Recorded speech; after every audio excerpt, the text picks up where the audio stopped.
Welcome, curious mind, to another deep dive. Today, we're plunging into a really thought-provoking subject, all based on that compelling academic paper you shared with us. It's a deep dive into humanity's greatest challenge, unsustainability, but maybe from an angle you haven't considered. So let's just get right to the heart of it. Why?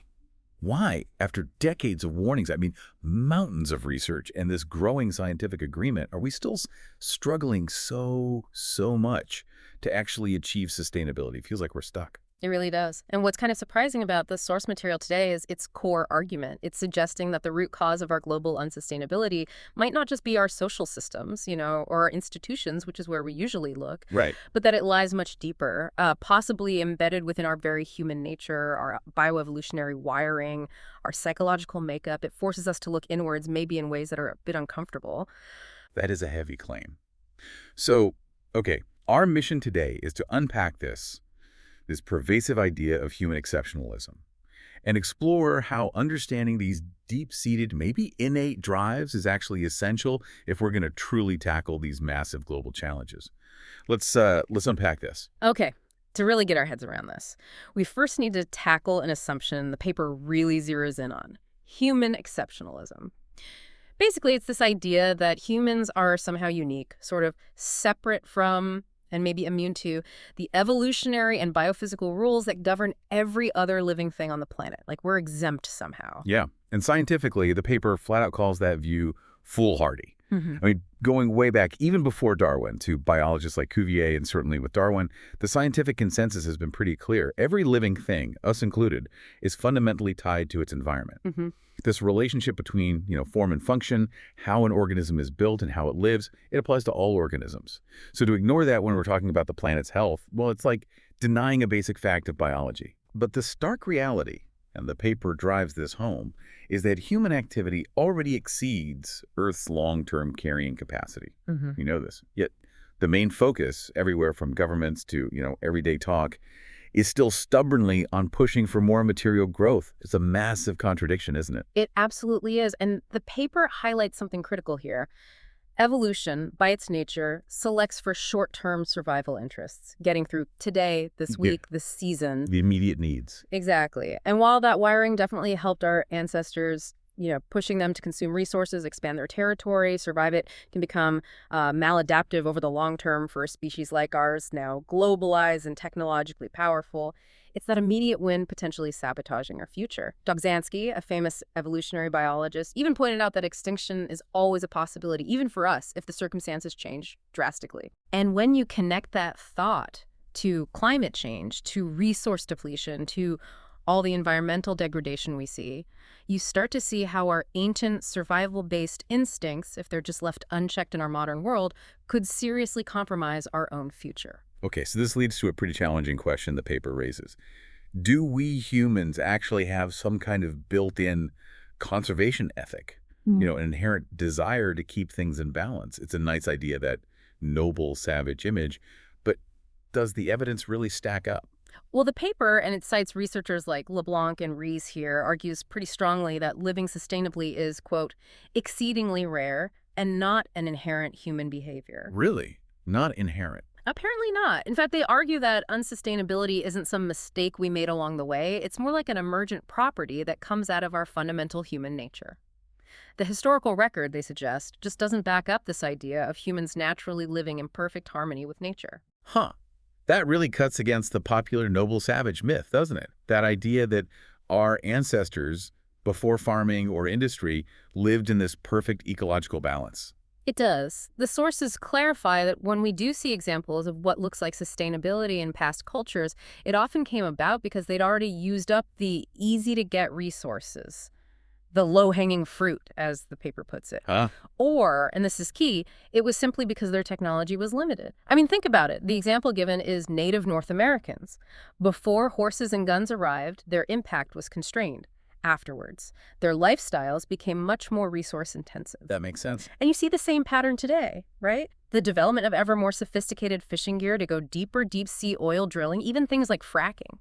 These are all examples of us using technology to push harder and exploit resources that are getting scarcer, rather than fundamentally changing our consumption habits. Our drive to innovate often serves our drive to consume more. Which brings us right to this very common belief today, that modern technology and, clever economic fixes can solve all our environmental problems, without us really needing to change our lifestyles much. We hear constantly about boosting crop yields, hybrid cars, solar power, even geoengineering. Like, these are the magic solutions. Right, the silver bullets.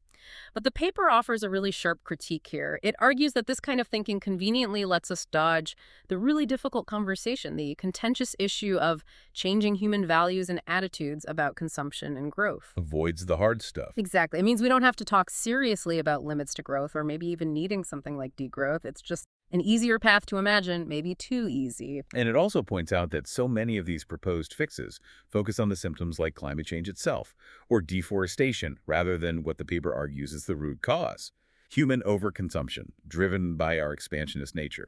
And often, these quick fixes give short-term benefits, sure, but maybe only to a select group. It's kind of a modern take on Malthus's old idea, you know? Even if we manage to boost food production or find a new energy source temporarily, our population and our appetite for consumption tend to grow and just soak it all up, which just leads to needing more again. Right, the demand keeps rising. Precisely. The paper specifically highlights the challenge of global food security, especially with billions aspiring to high-protein diets and generally more energy-intensive lifestyles. Think about meat production. It's incredibly inefficient in terms of land, water, and energy compared to plant-based foods. But the demand keeps climbing. Okay, so when we do talk about solutions, a lot of the big ideas, the paradigm shifts, they often come from the social sciences, right? Yeah. Focusing on reforming capitalism, changing government policies. But our source argues these approaches often kind of decouple the problem from H.sapiens' innate expansionist tendencies. It's like trying to fix the software without understanding the hardware it's running on. Exactly. The paper suggests these models often implicitly assume that people will just follow the new rules, that our biologically driven motives, our desire for status, for resources, for comfort, will just magically disappear once a new policy is enacted. Which seems unlikely. Well, think about everyday life, right? If that were true, nobody would speed, ever, or cheat, even a little, on their taxes. People make those calculations based on perceived personal benefit versus risk, often overriding the official rules. It's just how we often operate. And this loops back to that key insight from Rees you mentioned, that our understanding of why we're unsustainable is fundamentally incomplete if we don't factor in the bioevolutionary contribution. We can't just look at the societal structures, we have to look at us. Yeah.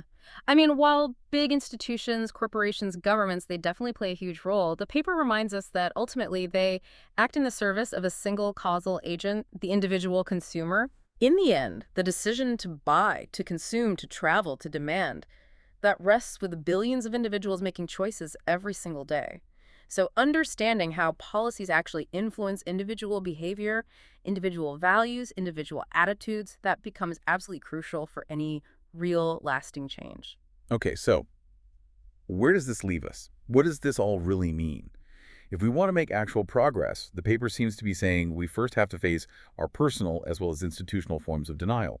We need to use more complex models that actually include the biological, the psychological, and the social drivers of what we do. And that's where this bioevolutionary approach comes in. It's about understanding that our human nature, these inherited adaptations, these unconscious biological tendencies, they are the underlying drivers of sociocultural phenomena. The deep currents beneath the surface. Exactly. It's a perspective that often gets missed in sustainability debates, but it helps explain these really fundamental human motivations.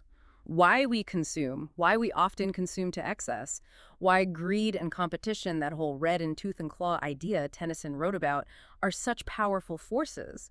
And importantly, this isn't about blaming individuals, it's about understanding the powerful ancient forces that shape our collective behavior. But this leads to a pretty, almost ominous conclusion, doesn't it? That our ancient genetic programming, the very thing that made us so successful as a species for so long, might now be, as the paper puts it, unconsciously and unintentionally bent on self-destruction. That we might actually be unsustainable by nature. It is a profound paradox, a really deep one, because the things we seem to desperately need right now, things like self-restraint, moderation, large-scale cooperation, maybe even embracing degrowth, these are almost the exact opposite of the traits that benefited our species throughout most of our evolutionary history. When expansion and grabbing resources were key to survival. Precisely.